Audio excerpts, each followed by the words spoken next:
Welcome back to another episode of Football Weekly. This is your host, John, and wow, big upset in the Champions League. Let's talk about it. First off, let's talk about the Dortmund versus Tottenham game. This game was pretty straightforward. The 3-0 advantage Spurs obtained at home in the first leg was crucial in this tie.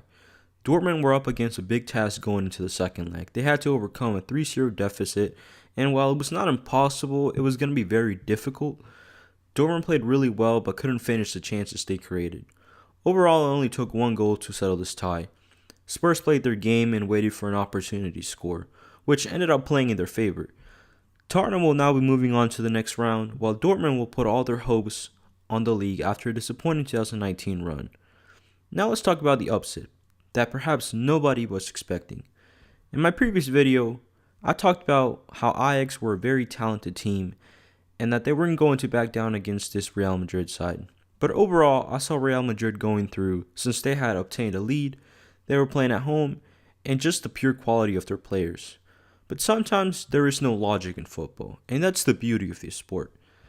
Many had Real Madrid as favorites, but I think Ajax deserves all the credit. While Madrid played really bad, Ajax played an almost perfect game. At no point did they sit back and let Real Madrid impose their game. The two early goals obtained in the first half gave this Ajax team a big boost and motivated this squad even more, knowing it was all up to them to play this game out. They were now in the lead against a sluggish and apathetic Real Madrid. And while the goal Real scored gave them hope, it all came crashing down after Ajax scored a wonderful free kick goal to make it 5-3 on aggregate and seal the match. Real Madrid now face a big challenge as they will likely finish the season without any trophies, losing everything all in 1 week. The big question everyone is now asking is whether Real Madrid can bounce back. And the simple answer is yes, they are Real Madrid after all, one of the most successful and richest clubs in the world. But a lot of changes have to happen first. They will have to reconstruct an aging squad that was once at the top of Europe's elite.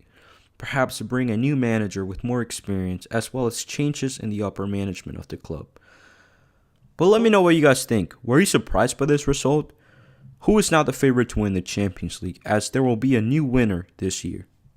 Once again, don't forget to like this video if you enjoyed it. Don't forget to subscribe, and I'll see you guys on the next episode.